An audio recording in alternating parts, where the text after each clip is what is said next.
All right, guys, here we are. Still dark outside. It's about 4-ish right now.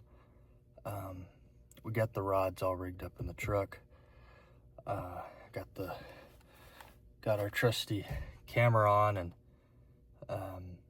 so now we're about to go hopefully tear some fish up, hopefully. So let's get straight into this.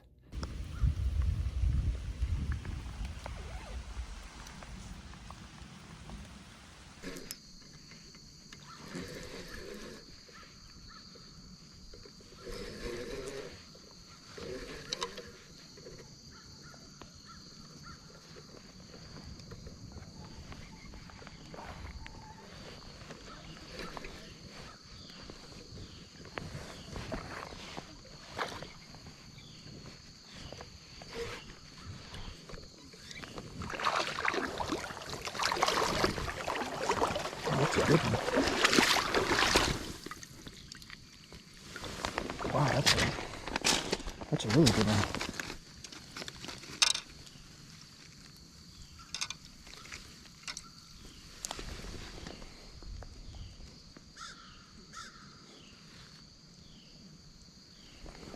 Looky there, hooked up.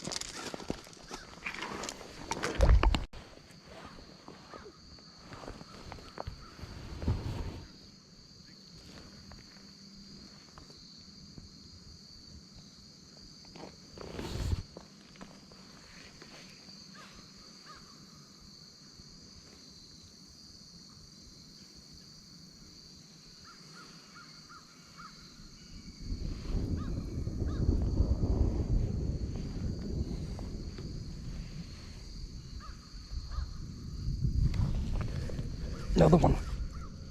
There we go.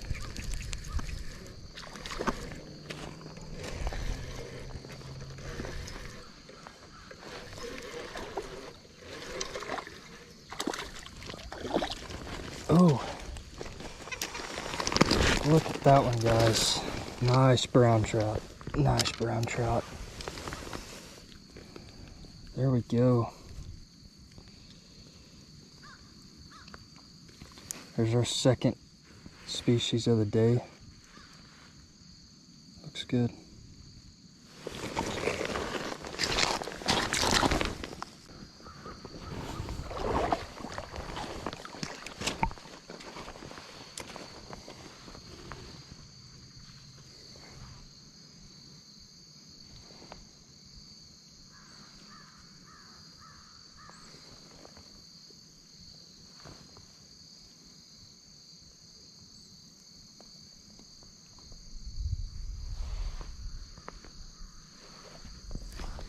Another one. Yep, there we go.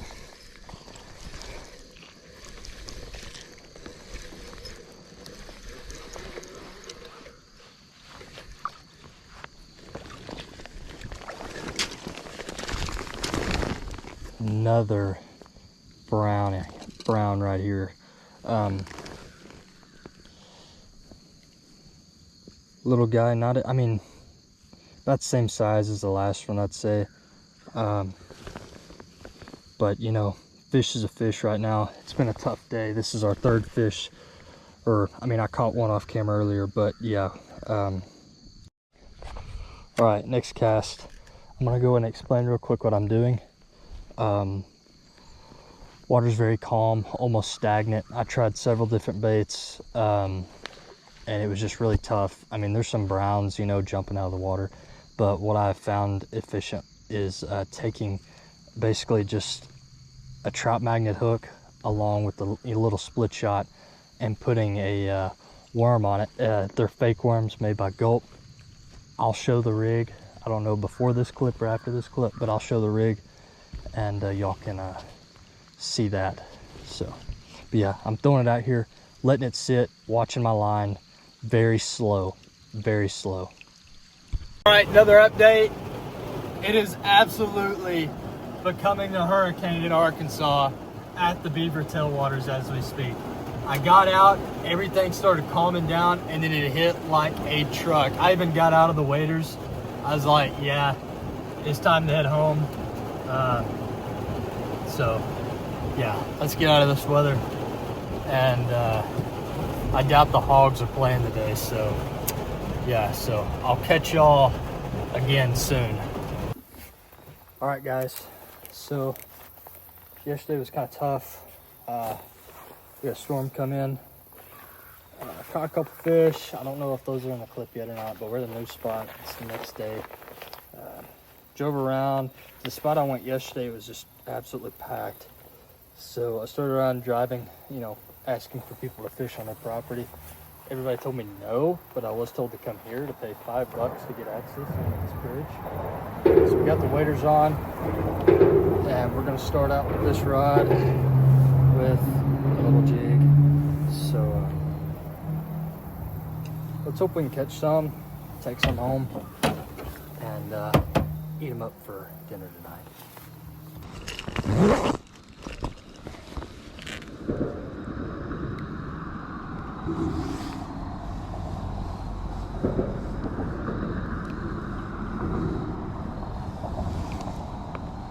Nope, nothing on it. Yeah, like usual.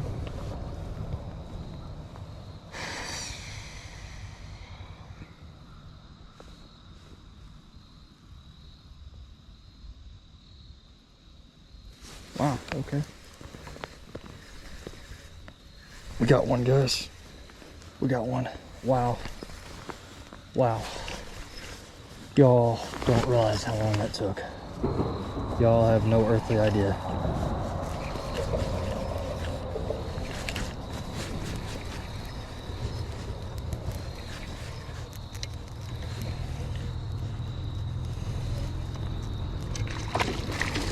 Don't let him get away. All right, let's see here.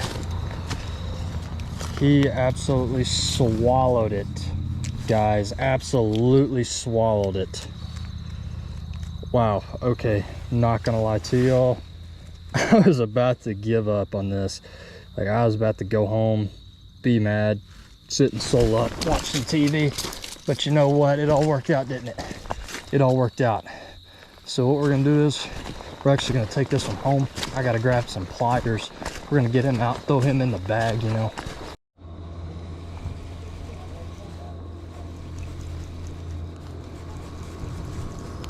Yep, we got one.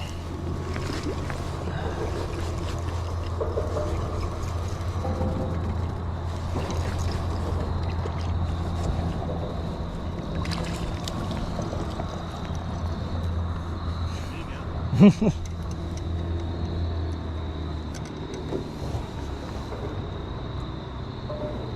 caught a walleye not that crazy long ago, so you basically get a lot of anything in here, kind of. Really? Yeah. His little brother did. Yeah, this guy's already eaten somebody else's Carolina rig is what it's looking like. Okay. So I figured I'll just go ahead and throw him in the box and keep him. Yeah. Do you know the length that they have to be? Well, it says 10 to 12 harvest allowed, 13 to 15 release immediately, 16, 18 harvest. Okay. Okay.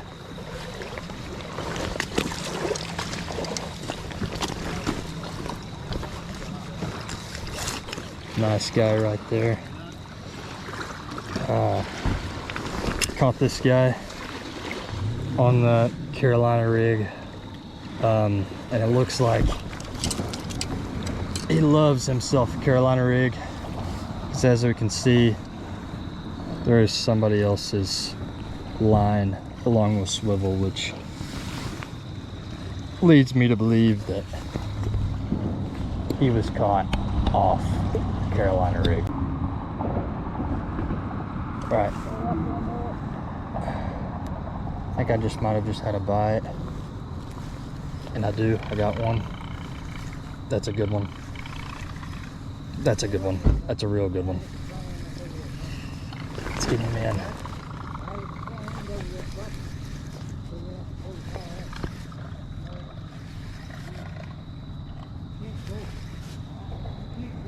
That's a real good one. We got to get him in, guys. Without a doubt, we got to get him in. That's a big one.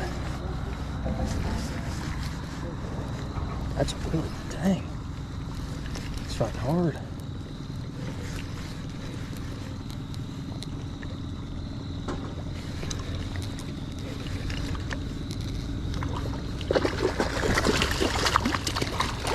that's a good one. That's a really good one, guys. Heck yeah. Check that one out. Check that one out. Nice rainbow. That's what we're after, guys. We're trying to catch some of these monsters. Well, I think it's a monster. I really don't know what I'm doing, but we're gonna say he's a monster. Oh, see how big he is.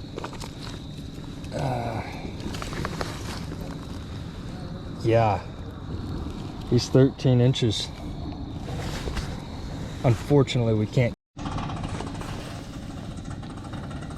There he goes, swimming off. What a good fish. All right, I think we got another one. Yep, there we go. There we go. Another good one. Another good one.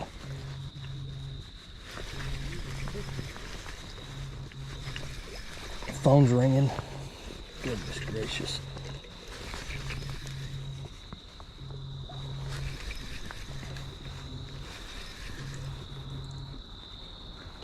Ooh, that's another good one. That's another good one.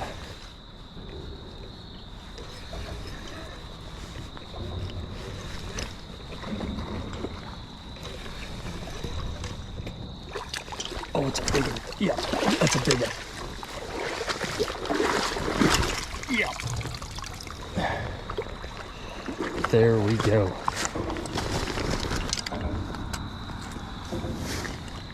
Just another behemoth right there. Guys, I'm gonna say this is a behemoth. I really don't know. I may just ask these guys over there. This is a good one. I'm not sure if this isn't my record trout. So that's, yeah, that's bigger than our last one. He's probably more like 14. One. Hello everybody. So we're back at the condo. The past 2 days of fishing, as y'all saw, were pretty decent. We didn't catch a whole lot of fish, but we definitely caught some. And I really want to emphasize, you know, for these 2 days, how tough it was to catch these fish and what made me succeed compared to the other anglers out on the water. Everybody else on day one that I was around weren't catching anything, and what I did really stepped up the game. So on day one, all I was doing is I had a trout magnet hook. Okay, it's a 1/64 ounce weight jig head, and I took a size 7 split shot. I really wish I would have downsized my split shot though, because of the shallow water I was fishing. And then all I did was I took a simple gulp earthworm and threaded it on there, and that's what got me the bites. I did throw a couple other things, and I just kept getting, you know, sideswiped. And what was happening was I was moving my bait too fast. And so with me, and what all I was doing was with that, you know, little split shot rig, was I was throwing it out there and just letting it sit on the bottom. I even threw this rig with a, you know, a float, and I couldn't get any bites. And yet again, they just kind of swipe at it and really wouldn't take it. And so that's when I took the bobber off and I threw it out there and just let it set. And then that's when I started getting the bites. I did have to wait a second to get these bites, but I think with the cold front that came in and all the rain that was coming, it really cracked down on who could be the most subtle with their technique, with their rigs. And I think this is where, you know, in that shallow water and I'm not having to cast as far, this rig really shined. Now for day 2, this was a little bit different. I went back to the same spot that I did for day 1, and there was so many people there, almost nowhere for me to stand, and I realized that I was gonna have to call an audible. So I did. I called an audible, went underneath this bridge, paid $5 for access, and got down there, and the river was extremely wide, very wide and deep. Water was still stagnant. It was still cold. You could see me wearing my little Drake pullover in the clip, and it was tough. You know, how can you cast that far across a river and still catch fish? And, you know, I'm not in a boat right now, so I had to really think of something and still be able to get down deep enough to the fish. So what I did was I tied on a Carolina rig, and I used a size 10 hook, small hook, with an egg sinker and a barrel swivel. The barrel swivels, they are size 12 by Eagle Claw. And then same thing for the weights, 1/4 ounce egg sinkers. The bait I put on the Carolina rig, and why I chose this over the earthworm was because these will float. So on a Carolina rig, when you throw it out there, your weight goes down, you want your bait to go up. And these are pretty good Carolina rig baits. Yet again, I just threaded it on there like I would a worm, and that's how I got the bites. When I threw it out there, I didn't move it. In the clips, I got, you know, so I was trying to video the whole thing of me casting and letting it sit, but it was 5 minutes between every fish catch. And that's because I was just having to fish that slow. That's how crazy this was. Even on day one, I was just having to sit there and just wait. Didn't move it, didn't twitch it, nothing. You know, I occasionally would do something with it, but very, very slow. Because, you know, when you're imitating a worm, you're trying to, I mean, in a river, it comes out of the ground and it floats downstream. When you have stagnant water like that, it creates this, you know, it's not really floating downstream if the water is pretty much stagnant. It's just kind of sitting in one place. It might move just a little bit here and there, but it's not really going anywhere. And so that's with, you know, for day two, this big weight, getting it down there, and me being able to get that casting distance really made the difference. Another quick thing I want to talk about was my leaders. I use leaders on both of my rigs. I usually run 4-pound mono for my main line, and then I like to put on a 4-pound fluorocarbon for my actual leader. For both rigs, I did that. I did about 2 arm stretches. So I take that, go all the way out, and I do it one more time. And that's just so if I were to break off, or, you know, I have to retie, you know, I'm not always having to retie another leader. It's just on there ready to go. You know, that's really about it. Just on those tough days where water is stagnant, you really don't know what to do. And really, I didn't know what to do either. I'm new to this. This is not like how I fished back home. So I just had to, you know, make it happen. And as a fisherman, you know, when you go out, you can either A, give up, or B, keep going and just suck it up and figure a way out. That's what I had to do for both days. Both days I fished for, 2 hours before I even got a bite. And that's crazy to think about, being able to fish for 2 hours. And I just kept going through, you know, make a checklist, you know, and I just started seeing that the fish were real finicky for both days, and just figuring out something that was real subtle. And these 2 rigs are definitely my go-to rigs when the bite is tough. And I hope I encourage everyone, you know, when the bite's tough, try both of these rigs depending on your situation. You're fishing shallow, throw on that split shot rig. When you're fishing deep, you know, long cast, that Carolina rig works great. Try them out, see what you think about it, and like always, go catch some monsters.